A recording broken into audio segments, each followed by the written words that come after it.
Everybody can turn to Isaiah 5 real quick. Well, not real quick.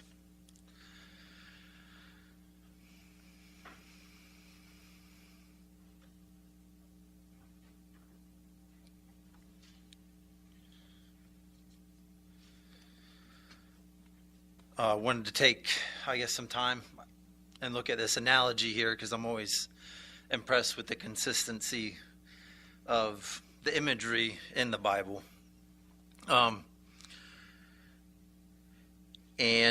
Just want to talk here about Israel and what God likens Israel to and what kind of ends up happening with them and what is going on with them at this point.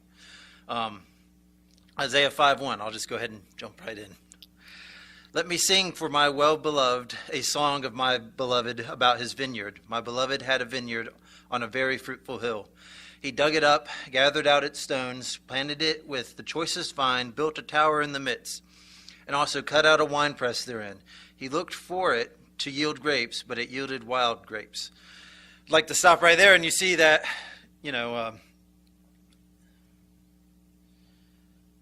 this person took great care in making his vineyard. Me digging rose beds, I understand what it's like to dig something and till something, and doing it the best way possible. It's not fun work. We typically dig 16 inches in the ground and we flip up all the dirt, and then we throw stuff on top of it and we till it over. On the opposite end, you get some people, and we've gone to yards that people have done this. They say that my landscaper's already prepped the bed, and you go there and you put a shovel in the ground, and they've just taken some topsoil and thrown it on top of the dirt. So you just have a layer of topsoil, and then you have clay, hard clay for the rest. And they don't till it in. But they've told this person, I've made you a flower bed, but there's no drainage, there's nothing else, there's nothing there. I've been to one garden, someone didn't even bother raking off all the mulch before they threw the topsoil. So we went to plant bushes, and there was a layer of topsoil, a layer of mulch, and then you go to the ground. So, and people are, once again, selling them something that they're not getting. So, and we'll actually get to that a little bit later in this chapter. But you see that this gardener here, he takes care of his. He prepped it. He did what he needed to do before he even planted. He did everything he needed to do. He got everything set up. And he plants his grapes, and it yielded wild grapes. Now, inhabitants of Jerusalem and men of Judah, please judge between me and my vineyard. What could have been done more to my vineyard that I have not done in it? Why, when I looked for it to yield grapes, did it yield wild grapes? Now I will tell you what I will do to my vineyard. I will take away its hedge, and it will be eaten up. I will break down its wall of it, and it will be trampled down. I will lay it a wasteland. It won't be pruned nor hoed, but it will grow briars and thorns. And I will also command the clouds that they rain no rain on it. For the vineyard of Yahweh of armies is the house of Israel, and the men of Judah his pleasant plant. And he looked for justice, but behold oppression, for righteousness, but behold a cry of distress. And that goes to that fake bed that I was talking about, people making for these people. Looking for something, looking for a solid product, and they get, a half-hearted attempt at something. And you see here an explanation of this vineyard. It's Israel, it's Judah, and they've gone astray.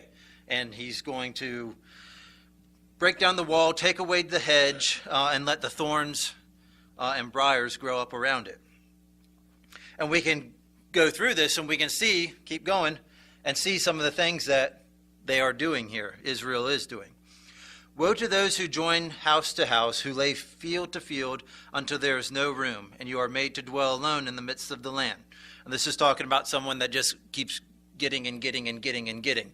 And it says you're going to dwell alone in the land because at a point you can't get any more. You're going to keep trying to increase your land, and it's someone who's trying to obtain land. But at a point, your possessions stop. You can't get any more. And then you're left alone with just some possessions. And he's telling Israel, this is what you've done.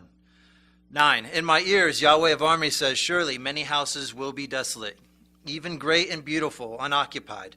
For 10 acres of vineyard shall yield one bath, and a homer of seed shall yield an ephah. So things aren't going to produce what they expect it to produce. Woe to those who rise up early in the morning, that they may follow strong drink, who stay late into the night until wine inflames them. The harp, lyre, tambourine, and flute with wine are at their feasts, but they don't regard the work of Yahweh, neither have they considered the operation of his hands. And now he kind of goes into why he's punishing them some more. He says in 13, therefore my people go into captivity for lack of knowledge. Their honorable men are famished, and their multitudes are parched with thirst. Therefore Sheol has enlarged its desire, and opened its mouth without measure. And their glory, their multitude, their pomp, and he who rejoices among them descends into it. So man is brought low, mankind is humbled, and the eyes of the arrogant ones are humbled. But Yahweh of armies is exalted in justice, and God, the Holy One, is sanctified in righteousness. Then the lambs will graze as in their pasture, and strangers will eat their ruins of the rich. Woe to those who draw iniquity with cords of falsehood, and wickedness as a cart rope. Who say, let him make speed, let him hasten his work, that we may see it, and let the counselor of the Holy One of Israel draw near and come, that we may know of it. And they're saying that in a mocking tone, challenging God, tempting him to come, as if he can't, achieve what he's done, or it's been so long that they don't believe in it anymore.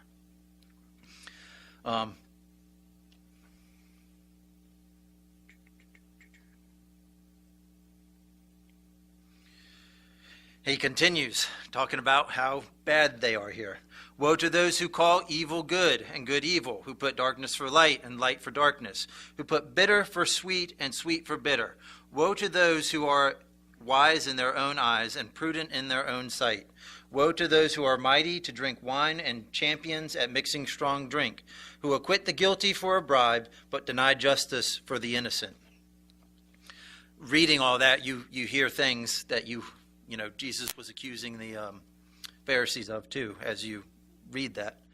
Therefore, as the tongue of fire devours the stubble, now he's going into their punishment now. What's going to happen? Therefore, as the tongue of fire devours the stubble, and as dry grass sinks down in the flame, so their root shall be as rottenness, and their bosom shall go up as dust, because they have rejected the law of Yahweh of armies, and despised the word of the Holy One of Israel. Therefore Yahweh's anger burns against his people, and he has stretched out his hand against them, and has struck them. The mountains tremble, and their dead bodies are as refuse in the midst of the street. For all this his anger is not turned away, but his hand is still stretched out. So nothing's gonna calm his anger. And you get kind of this image of when you see those vials, you see those trumpets, and it always says, and the men repented not. The men repented not. No one repented after those things. And you see that. And so God is not going to take away his hand. He will lift up a banner to the nations from afar, and he will whistle for them from the end of the earth. Behold, they will come speedily and swiftly. So he's going to bring these people on Israel.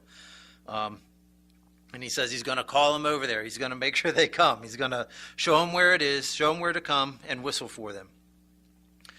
Because in the end, God punishes man. Not in the end, but here on earth, God punishes man with more man. Because what happens is we reject God's way, and we start accepting man's way. And God says, okay, if you want man's way, then you can just have more of it. So then that's what he does with Israel, is he gives them more man. He gives them more nations to take over them and rule over them, rather than God ruling over them. And that is a punishment, because we all see what happens when man rules. You see it today. And you see it, what happened to Israel. And in 27, he talks about the army that's coming. None shall be weary nor stumble among them. None shall slumber nor sleep. Neither shall the belt of their waist be untied, nor latchet of the shoes be broken. Whose arrows are sharp, and all their bows bent. Their horses' hooves will be like flint, and their wheels like a whirlwind.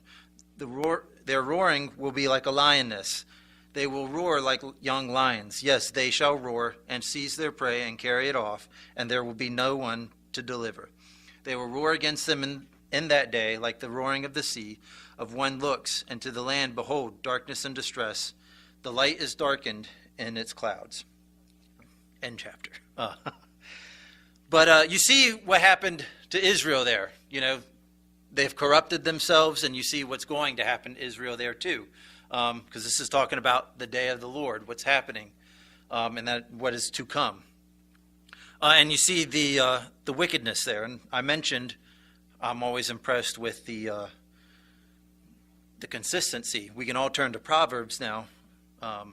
The consistency of the Bible, because there's another vineyard in there too, and it talks about wickedness before it, and it talks about the vineyard, and you see kind of what happened to Israel with that. Turn to Proverbs 24.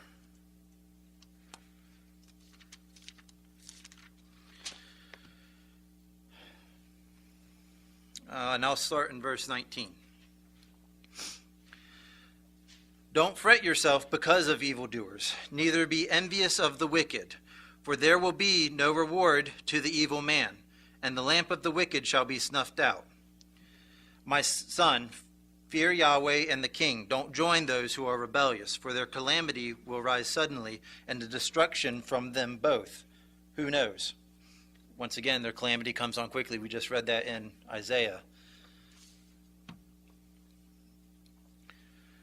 These also are sayings of the wise. To show partiality in judgment is not good. He who says to the wicked, you are righteous, people shall curse him, and nations shall abhor him. But it will go well with those who convict the guilty, and a rich blessing will come on them. An honest answer is like a kiss on the lips. Prepare your work outside and get your fields ready. Afterwards, build your house. Don't be a witness against your neighbor without cause. Don't deceive with your lips. These are all things you see. We're getting the positive, the things we should be doing, and you see that that's what Israel wasn't doing when you read Isaiah. All these things they weren't doing, because they were calling evil good and good evil. 29, don't say, I will do to him as he had done to me. I will render to the man according to his work. I went by the field of the sluggard, by the vineyard of the man void of understanding, and behold, it was grown over with thorns. Its surface was with, and its wall was broken down. And we just read something about that. About God saying, all right, y'all don't want to believe in me. You're void of knowledge. I'm going to let the wall be broken down. I'm going to let you be consumed by the thorns and the nettles and the briars. I saw and I considered well, in verse 32. I saw and received instruction. A little sleep, a little slumber, a little folding of the hands to sleep. So shall your poverty come as a robber, and your want as an armed man. I find this part interesting. A little sleep, a little slumber. It's something that kind of happens as you go to sleep. And the slumber there means drowsiness. And obviously when you're asleep, you're not aware of what's going around. Vaguely, you can be awoken, but this slumber here means drowsiness, and that's you think you're awake, you think maybe I could react to something, but you're drowsy, you're really sleepy, you can't react as quickly. And a little folding of the hands to sleep, and folding your hands to sleep, laying them on your head. Now you're taking your hands and you're making yourself comfortable with them. You're taking away your hands to doing good, doing righteousness. You're using them to stay comfortable, to sleep. Just a little bit of imagery in there with everything that's happening.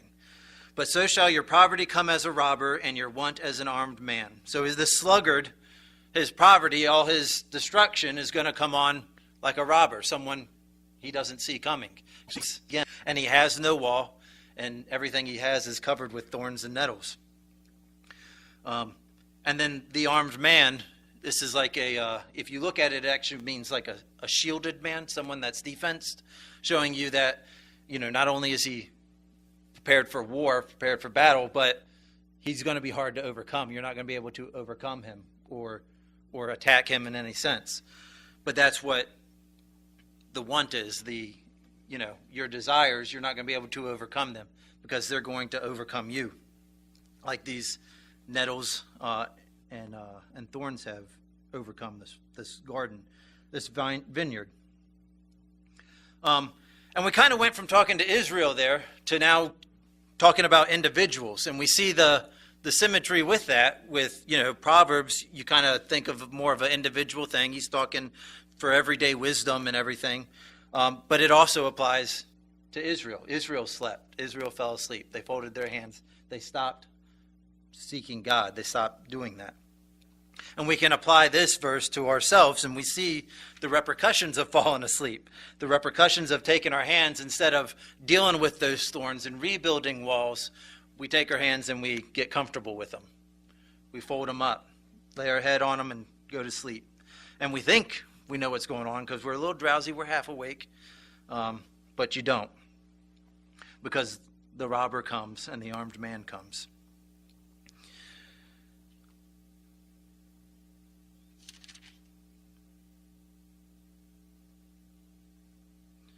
So we have this vineyard, and now we have to take care of it. I know Cord last week talked about the parable of the 10 virgins, about the 5 that didn't bring oil, about being prepared for to light your lamp when he comes, to be prepared for Jesus Christ. You have the parable of the talents too. I think he mentioned that. Taking everything that God has given you and working with it, doing something with it. We can go to Proverbs 24 a little bit back.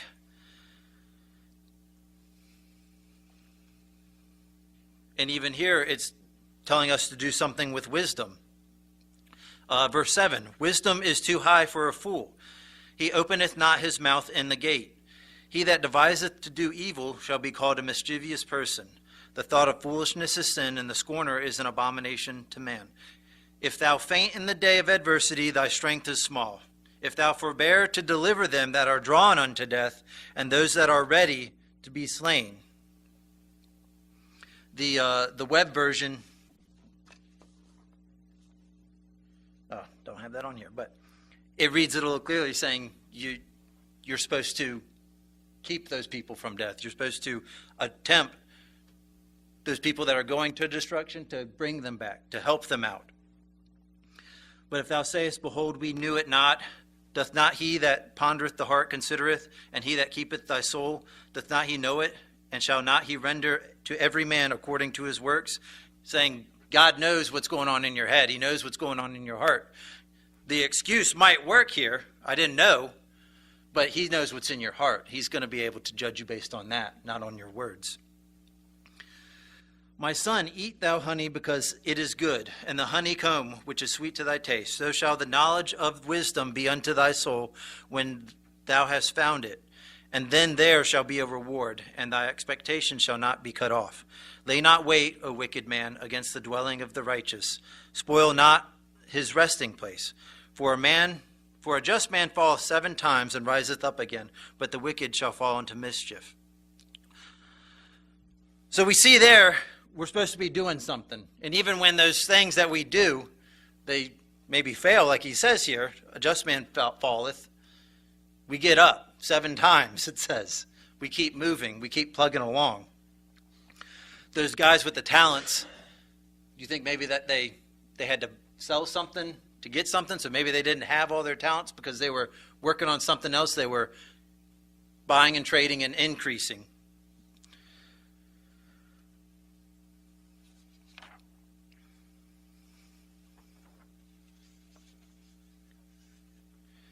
And that's something that we need to do. We need to produce the fruit, produce things that are glorifying God for his glory. Because he's given us a field and he's given us treasure. We can turn to Matthew 13.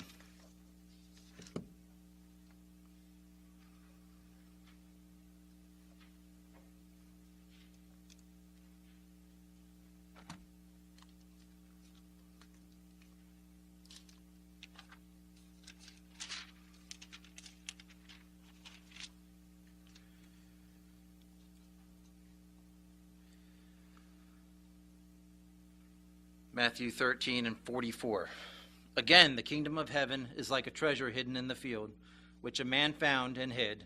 In his joy, he goes and sells all he has and buys that field. So here you go. You have a field again. You see that same imagery there. A field, and there's a treasure in it, and the guy sells everything he has just to keep that field and keep that treasure, which is the kingdom of heaven. That's that treasure. We can see that again as we keep going in another parable. 45, again, the kingdom of heaven is like a man who is a merchant seeking fine pearls, who having bought found one pearl of great price. He went and sold all that he had and bought it. Again, the kingdom of heaven is like a dragnet that was cast into the sea and gathered some fish of every kind, which when it was filled, they drew up on the beach. They sat down and gathered the good into containers, but the bad they threw away. So will it be in the end of the world. The angels come forth and separate the wicked from among the righteous, and will cast them into the furnace of the fire, and there will be weeping and gnashing of the teeth. You see, again, part of that judgment, like we saw in Isaiah, what happens to the wicked. And what the kingdom of heaven is like, what judgment is like. 13:51, and Jesus said unto them, have you understood all these things? And they answered him, yes, Lord. He said to them, therefore every scribe who has been made a disciple in the kingdom of heaven is like a man who is a householder, who brings out the treasure, new and old things. I think that's a parable we sometimes overlook a little bit. I mean, it kind of has a vague meaning. What does it mean? But I think it's pretty clear that you know, what we do, we take this whole book, the old and the new, and we find the treasures in all of them and how they all combine, how they all agree with each other.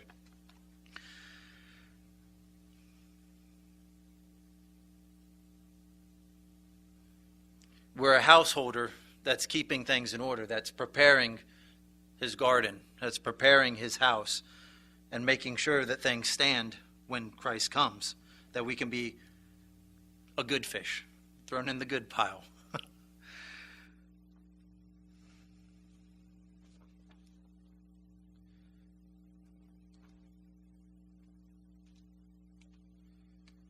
We can go to John 15. Oh, I missed my place. Hold your place in Matthew 13. Hopefully you haven't lost it already.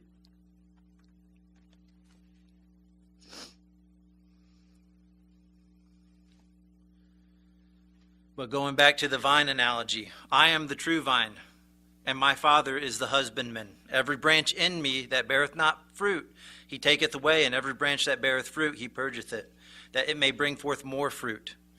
Once again, going back to that falling, cutting and pruning is, when I get done with a rose bush, it just looks like sticks in the ground.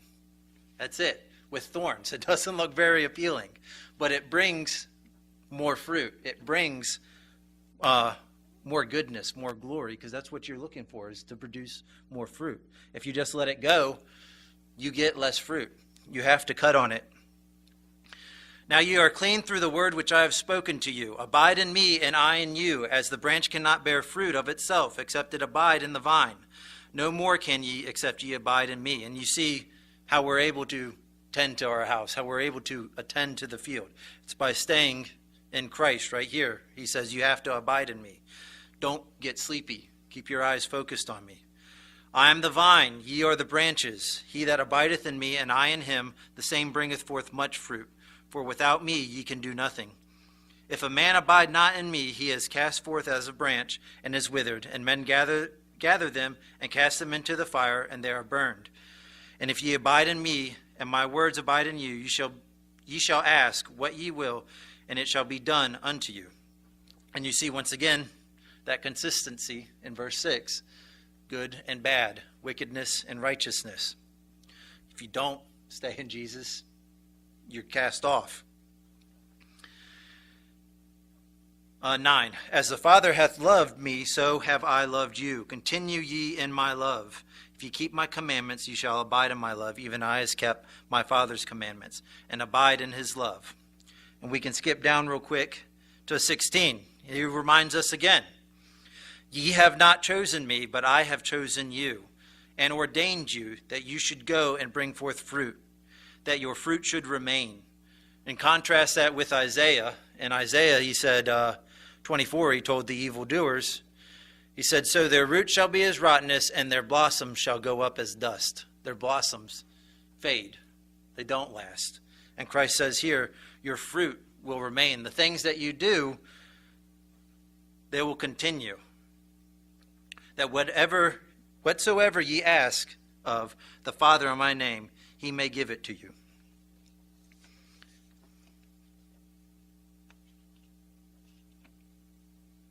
And once again, that consistency, that vine analogy, and how we make sure that our house stays up to date, how our vineyard is dug right, how it keeps out, how we keep the fence up, how we keep the wall up, how we stay awake and we stay excited. It's by bringing out the old and the new treasures.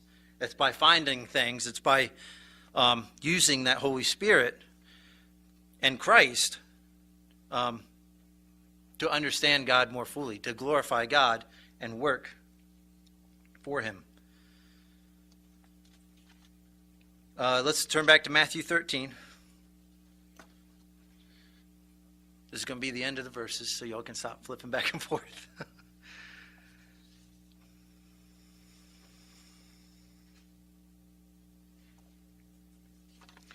13 and 36. Then Jesus sent the multitudes away and went into the house. His disciples came to him, saying, explain to us the parable of the darnel of the field. And he answered them, he who sows the good seed is the Son of Man. The field is the world. The good seed, which are the children of the kingdom, and the darnel are the children of the evil one. The enemy who sowed them is the devil. The harvest is the end of the age, and the reapers are angels. As therefore the darnel is gathered up and burned with fire, so will it be at the end of this age. The Son of Man will send out his angels. They will gather out of his kingdom all things that cause stumbling and those who do iniquity, and will cast them into the furnace of fire, and there will be weeping and gnashing of teeth. Not to end on a bad note, I just want to pause there, and once again, you see that consistency in the Bible. Not that everything's bad, because I really want to focus on this next verse, because that's you. The next verse. Then the righteous will shine forth like the sun in the kingdom of their Father. He who has ears, let him hear. Be that disciple that brings forth the old treasures, the new treasures, that keeps the vineyard, that stays awake, because you have ears, you have heard. Let's not fall asleep. Let's stay in Christ, rooted in him, and keep up the vineyard that we've been given, our Father's vineyard, that we can go forth and shine now and in the future with the kingdom, with our Father.